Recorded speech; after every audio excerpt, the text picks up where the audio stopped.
The Gospel according to Matthew. Jesus said to the 12, "Whoever welcomes you welcomes me, and whoever welcomes me welcomes the one who sent me. Whoever welcomes a prophet in the name of a prophet will receive a prophet's reward, and whoever welcomes a righteous person in the name of a righteous person will receive the reward of the righteous. And whoever gives even a cup of cold water to one of these little ones in the name of a disciple, truly I tell you, none of these will lose their reward." The Gospel of the Lord. Praise to you, Lord Christ. I invite you to be seated. Grace and peace, members and friends of Emmaus Lutheran Church. A pleasure to be with you as always. Today's, albeit brief gospel text immediately follows where we left off last week and caps off this chapter in Matthew, sometimes known as Jesus' missionary instructions to his followers. And you and I both know how much Lutherans love missionary instructions. I can sense the excitement building in this room. I need to confess to you right off the bat that as a born and bred Pacific Northwesterner, I have learned to become, well, I wouldn't say secretive about being Christian, but I would say that I have learned to become more private about it. By the time I was in my 20s, I had had more than one relationship with an acquaintance go from months of regular, friendly interaction to full-scale cutoff when that person found out that I was Christian. Literally no other context, just found out that I was Christian and we were done. Perhaps there are others of you in this room with that experience, perhaps not, I hope not. But I'm guessing I am not the only one here who doesn't necessarily advertise their faith affiliation. The Pacific Northwest is a distinctive environment in which to be Christian. It's not at all impossible to find people who are friendly to Christianity, but neither is the word welcome the most probable outcome that springs to my mind. So what do we do with a text about Jesus sending his disciples out into the world? Good news, bad news. Bad news first.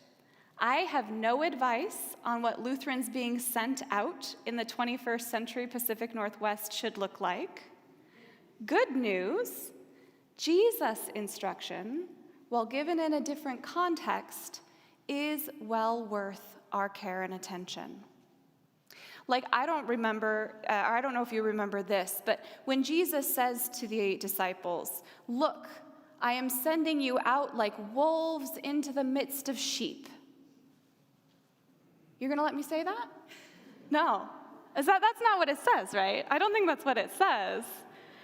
But if we wonder why in our contemporary climate there is so much hostility to Christianity, this might be a wee bit of the problem.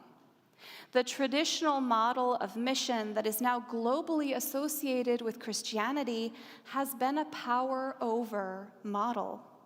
Frequently merged with colonialism and violence, neither of which remotely reflected Jesus' instructions for mission.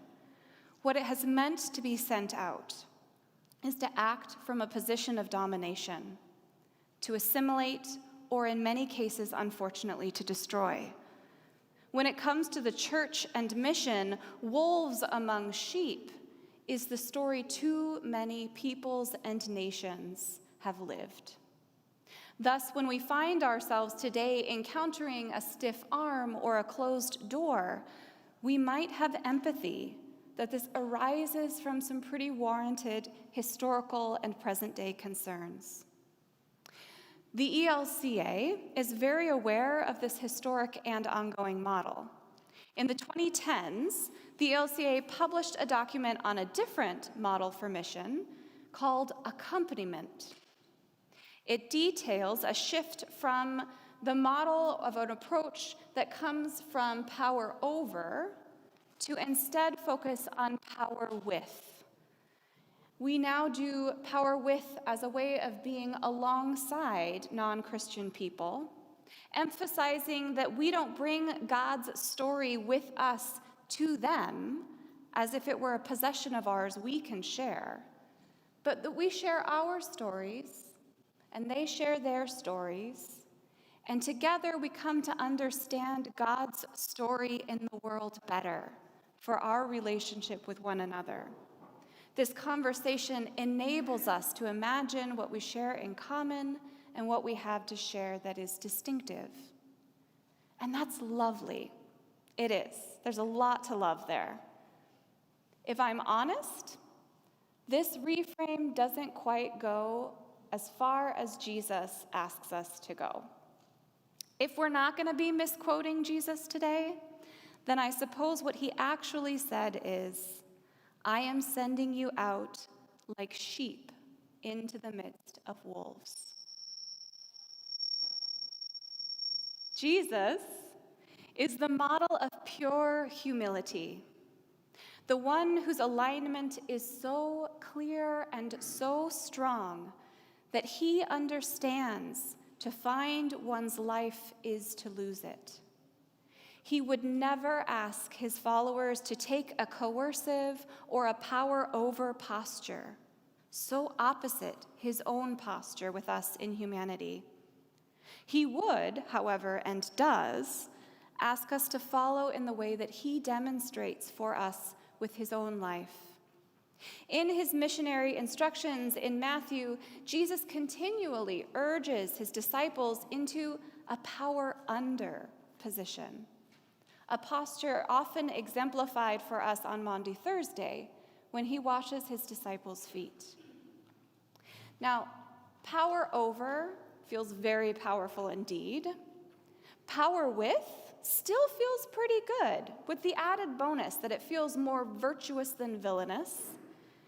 Power under? That's just uncomfortable. May I see a show of hands of how many of you enjoy uncomfortable and vulnerable risks? How about setting yourself up for possible rejection? Yeah, not so many as I would have thought. But let's be honest, who here has had an experience of someone becoming vulnerable for your sake, maybe putting themselves in the position of rejection by you, and their willingness to put themselves out there made a positive difference for you? Yeah, a lot more. I maintain this morning that I have no personal advice for what Lutherans being sent out in the 21st century Pacific Northwest should look like. But I know, and you know, Jesus. We know that he instructs us into a posture with the world that is gentle, vulnerable, defenseless even against violence. And this in a world that more commonly commands fear and power through predation. We are sent out today into a very messy context, partly of our own making. And in that, we need to be clearer than we ever were, that we are vessels of humility and vulnerability as we bear the gospel into the world. We need to be clear, both within and without. Jesus reminded his disciples again and again in last week's text, do not be afraid. Whatever mission means for us, it is a time for renewed courage and rediscovered tenderness. It is a time to remember who it is that sends us out, how he both lived and died. It is a time to remember occasions on which others' gentle vulnerability with you, occasions on which someone took a personal risk to open a pathway for you, when this has changed your life, and to open yourself to extend that to others. We don't get to control the outcome of these engagements, only our own posture and our own actions. But there is something of Christ in the mere posture of power under, in offering up your softness instead of your strength, in taking on the risk of rejection, in positioning yourself in relationship to another in a way that gives them the power to welcome you, the power to reject you, the power to listen, the power to turn away. And while that may be uncomfortable, there is a beauty and a different kind of power that we are invited to embrace as those sent out by Jesus. Understanding this, I am willing to be less withdrawn and less private about my faith, more open to sharing our story and our song. Jesus acknowledges the full range of possible outcomes to this posture, even death. But his words for us today are these: whoever welcomes you welcomes me, and whoever welcomes me welcomes the one who sent me. Whoever gives even a cold cup of water to one of these little ones in the name of a disciple, truly I tell you, none of these will lose their reward. Amen.